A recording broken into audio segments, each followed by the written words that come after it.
De volta ao Redação Novo Tempo, uma pesquisa divulgada essa semana pelo Instituto Data Popular mostrou que 9 entre 10 brasileiros diminuíram o consumo no ano passado por conta da crise econômica. Segundo o levantamento, 99% desses entrevistados acreditam que o país está em crise. Aí, 81% deles têm certeza que o país passa por uma recessão. Além disso, mais da metade dos entrevistados consideraram essa a pior crise que já enfrentaram em toda a história. Para discutir esse assunto com a gente, para conversar aqui no nosso sofá no Redação Novo Tempo, buscamos um reforço. Martin Kuhn, muito obrigado pela sua presença. Legal. Opa, microfone. Legal. É um prazer ter você aqui, viu, Martin? Eu já apresentei o Martin na saída do bloco anterior, mas olha, o Martin, ele é doutor em comunicação nessa área de consumo de mercado. Ele também é publicitário, também é pastor, é reitor, reitor associado? Vice-reitor do UNASP. E ciclista também, não esqueça disso. Ele é ciclista também, joga tênis também, eu lembro. Eu posso dizer que eu estou me sentindo um pouco de volta à faculdade aqui, porque eu tenho 2 professores meus da época da faculdade aqui. O Wagner foi meu professor, quem não sabia, né, acompanha o Redação. O Wagner foi meu professor, eu falo, porque daí o pessoal vai achar que... Mas o Wagner e o Martin foi meu professor também, e não só professor, ele era coordenador do meu curso de comunicação, Martin. Estamos em casa, então, né? E estamos em casa. Muito bem. Gente, vamos falar de crise, né? A gente falou bastante de crise no ano passado. Não se fala em outra coisa quando a gente está numa roda aqui no Brasil. O assunto é a crise que a gente está enfrentando. Você colocou uma informação que 9 entre 10 brasileiros diminuíram e vão diminuir o consumo. Por que isso gera crise? Essa é a pergunta. Por que a gente está falando em crise? A resposta é porque a nossa sociedade, o nosso país e muitos outros países têm o que a gente chama de sociedade de consumo. Toda a estrutura do país é baseada no consumo.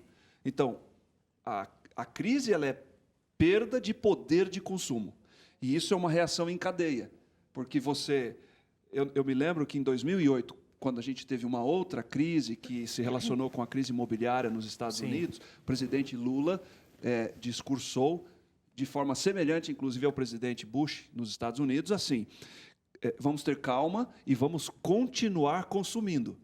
E ele fez um exemplo na ocasião, porque se alguém comprar uma geladeira, alguém produz uma geladeira, alguém transporta uma geladeira, alguém faz uma nota fiscal, um lançamento contábil. Isso envolve o segmento, por exemplo, dos contadores, dos transportadores, dos mecânicos. Isso tem consumo de energia, isso tem venda, isso tem marketing, tem anúncio nos meios de comunicação que sustentam o jornalismo dos meios de comunicação. Essa é a sociedade de consumo. Ela é um sistema que se gera baseia trabalho que gera consumo depois, né? Exatamente. Agora, e faz sentido, porque você quebrar essa engrenagem... Você gera crise. Você gera crise. Pensa no sentido literal da palavra crise. Agora, tem um outro problema. Além da sociedade de consumo, vamos usar isso didaticamente, existe uma coisa chamada cultura de consumo. E ela é mais profunda, porque ela afeta os nossos hábitos, os nossos valores, a nossa própria identidade. De uma certa maneira, quando a gente, hoje, na cultura de consumo, quando a gente deixa de consumir, a gente perde identidade.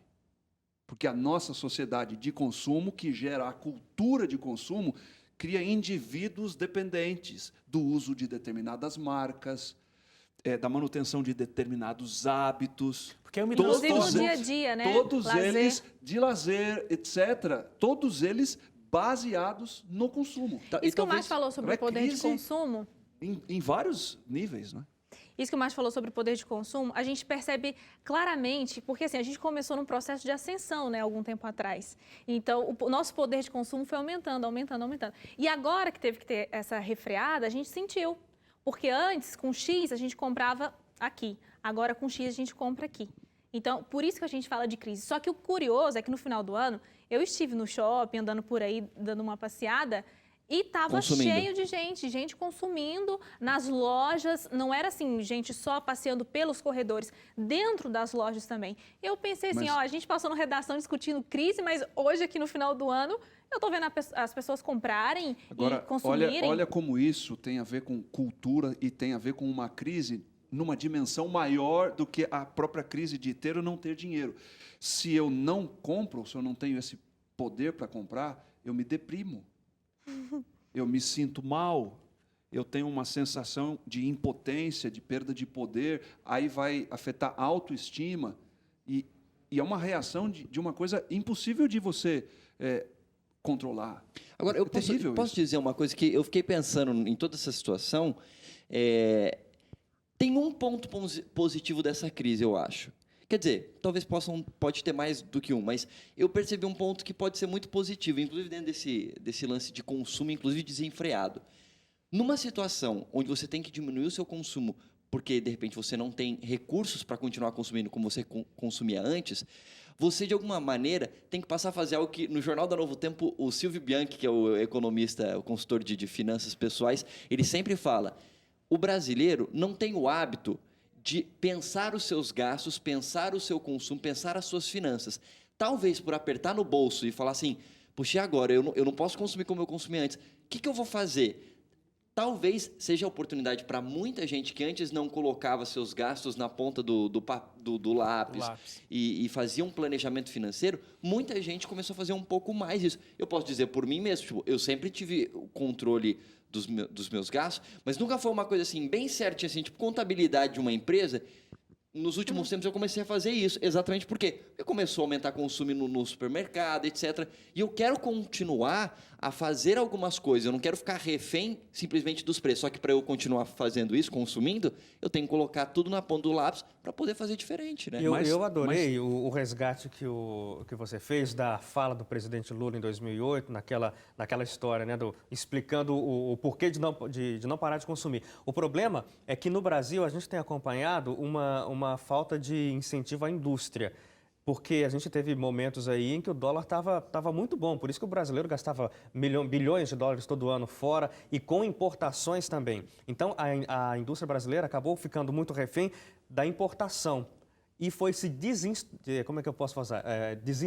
Como é que é? Desintegrando? Como assim? Desestruturando. A industrialização do Brasil foi perdendo força. Porque a gente estava dependente e, claro, era mais fácil. Em vez de você produzir aqui e ter todo aquele trabalho, você importa. E o brasileiro se acostumou a fazer importação de produtos. No momento em que a gente está vendo o dólar em alta e a gente depende do dólar em praticamente tudo, do pãozinho que a gente compra até o celular novo, aí os preços se inflacionam. Além da própria inflação que o país já vive por conta de outros fatores, então tudo isso se acumula e faz com que os preços subam demais para que a pessoa consiga continuar consumindo. Mas aí a Suzane falou que no shopping ela andou aí no final do ano e as pessoas estavam comprando. E compraram mesmo. Mas a explicação que os economistas dão é que ao longo do ano passado as pessoas se seguraram.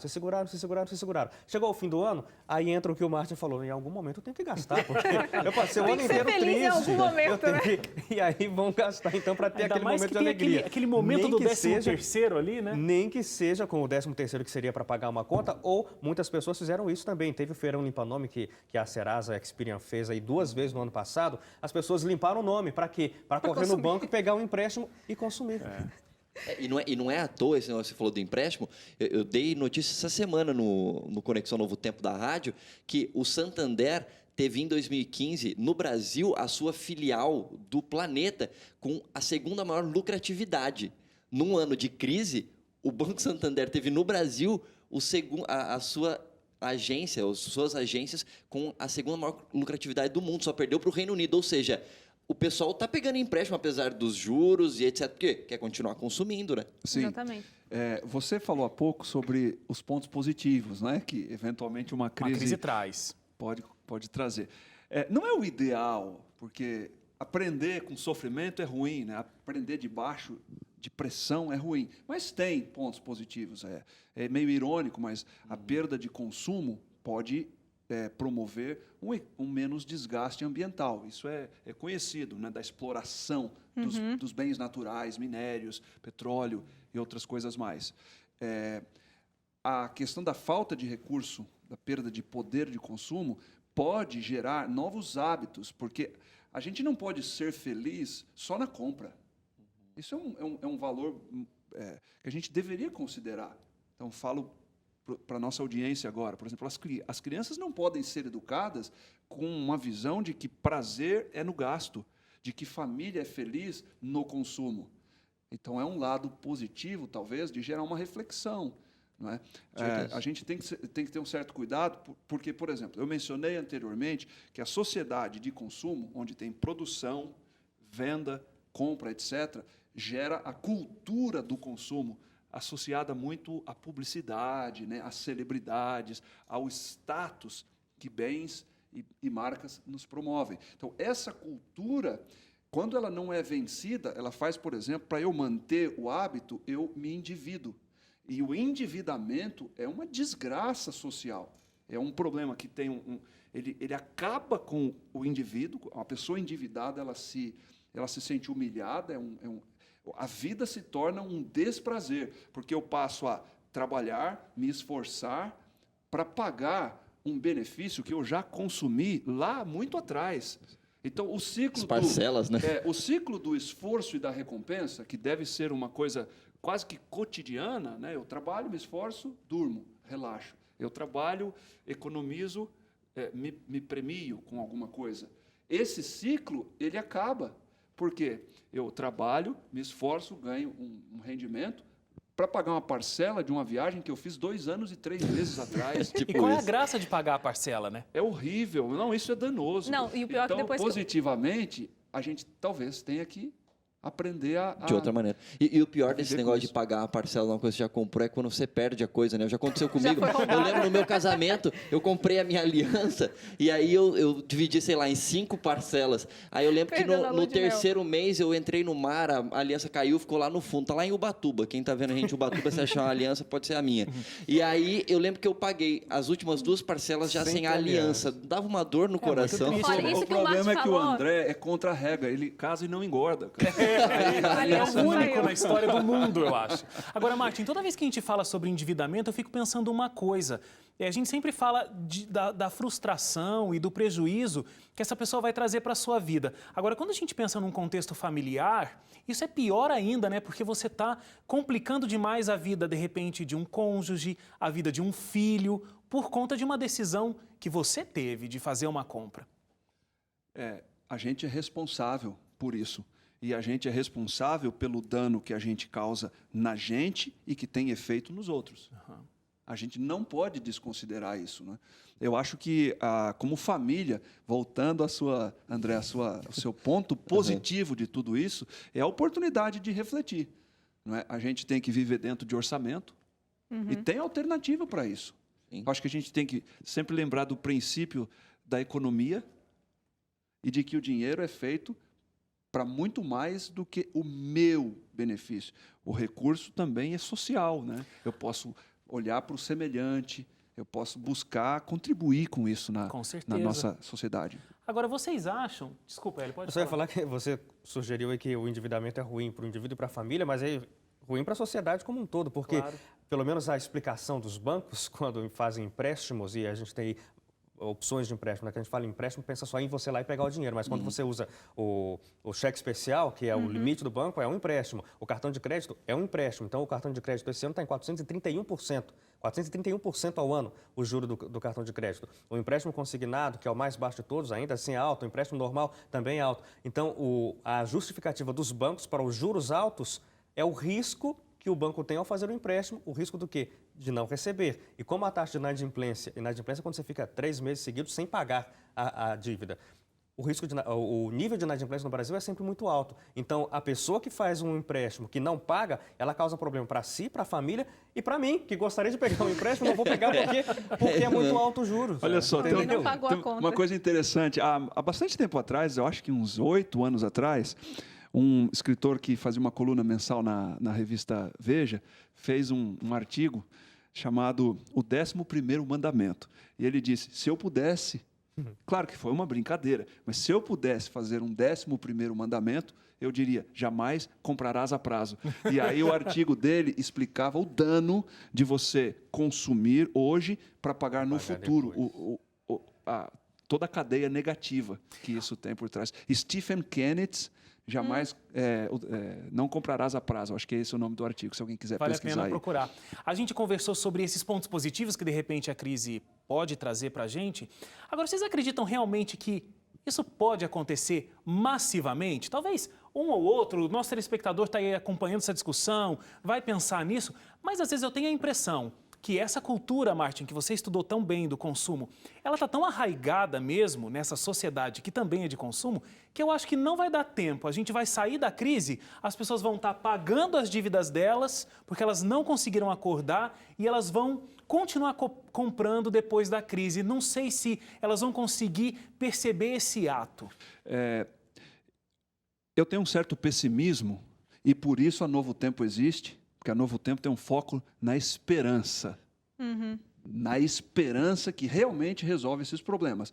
Momentaneamente, eu tenho um certo pessimismo por uma razão simples. A nossa estrutura como país depende do consumo. Então, o não consumir é falir indústria, é gerar desemprego, é produzir um caos social. Infelizmente é assim. A gente poderia até... Os filósofos e sociólogos fazem muitas definições de sociedade. A gente tem sociedade moderna, pós-moderna, hipermoderna, de consumo. Um nome que a gente poderia dizer para a nossa sociedade hoje é sociedade da contradição. Por exemplo, você tem que vender muito carro. Para dar um exemplo da indústria automobilística. Você tem que vender, porque são milhares de empregos diretos e os indiretos, do tipo mecânicos, lojas de pneu, de acessórios, som, funilarias, etc. Só que, veja como a gente é uma sociedade da contradição. A gente produz muito carro, muito, e as cidades depois têm que dizer assim, você compra, mas tem que ficar na sua garagem. Porque tem uma série de efeitos colaterais, mas não pode parar. E se a gente não conseguir produzir, o governo vai ter que baixar impostos para o preço baixar, gerar um estímulo, redução de IPI, etc. e tal. Vem a propaganda e diz, se você não comprar esse mês, vai acabar. E aí ficamos quase 2 anos, todo dia 30, dizendo, vai acabar o IPI. Lembram daquilo? Aí o governo vinha com a medida provisória. Por quê? Porque o sistema é dependente disso. É muito danoso. Você, telespectador, que diz assim, puxa vida, eu vou fazer uma reeducação aí, saiba que você vai nadar contra o sistema. O Márcio é difícil, mas lembremos, né, com esperança, pode dar certo, de que esse é um princípio bíblico, né? Martin. O princípio da economia, de gastar o que se ganha, e o princípio do trabalho também. A Bíblia diz, vai ter com a formiga preguiçoso. Então, não fica olhando a crise. Ou então, aquele que fica olhando para o céu, dizendo, vai chover, não vou plantar, esse não vai colher nunca. Né?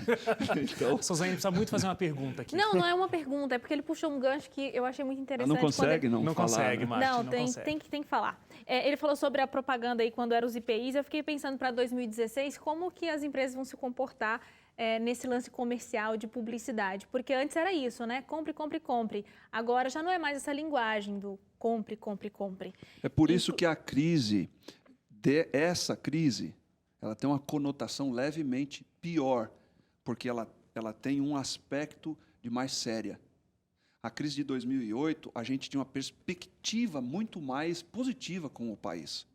Não, vai passar, a gente está crescendo, o Brasil está forte, nosso presidente fala de igual para igual com o presidente dos Estados Unidos, nossos bancos, nossa indústria. Hoje a gente tem uma sensação assim, puxa, parece que o nosso Brasil está desgovernado. Você concorda Você concorda com essas pessoas que foram ouvidas e disseram que essa é a pior crise que o país já enfrentou? Eu concordo, por algumas razões. Por exemplo, a gente tem uma geração mais jovem hoje e ela não tem a memória das crises militares, de um período que a gente não tinha liberdade. Mesmo a época da hiperinflação, o pessoal estava vivo, mas era criança, não consumia ainda. Esse pessoal, a gente, no caso. Possível, eu não sei aqui as idades da gente, mas é possível que muitos de nós aqui, talvez eu fora, não... Olha, vou falar diferente. Esses dias eu perguntei para uma pessoa adulta se ela sabia o que era inflação. Uma pessoa adulta, com mais de 20 anos. Ela não sabia o que era inflação. Porque a inflação acabou em 94, a gente está em 2016, são 22 anos. Inflação em patamares muito altos. Há muita gente universitária se formando que não viveu. Por isso ela não tem a comparação. E aí, nesse sentido, a crise é a maior e é forte. Martin, eu queria agradecer demais a sua presença aqui. Foi ótimo discutir esse assunto de crise com quem entende sobre esse assunto de consumo. E obrigado porque você abriu um espaço aí na sua agenda para estar com a gente. Uma agenda super apertada, que a gente já tentou trazer ele várias vezes, né, Wagner? Não podia. Finalmente, né, Wagner? Muito obrigado, Martin. Um prazer sempre estar aqui com vocês. Espero que você volte outras vezes aqui nesse sofá com a gente. Você me deve um convite, então. Ele vem na identidade geral ainda, é isso mesmo. Obrigado, Martin. Obrigado Valeu, mesmo. Gente, um abraço. A gente vai para o intervalo. Daqui a pouco a gente discute sobre a proposta da Base Nacional Curricular, que vem causando muita discussão por mudar o conteúdo da disciplina de História nas escolas. A gente volta logo depois do intervalo, não sai daí.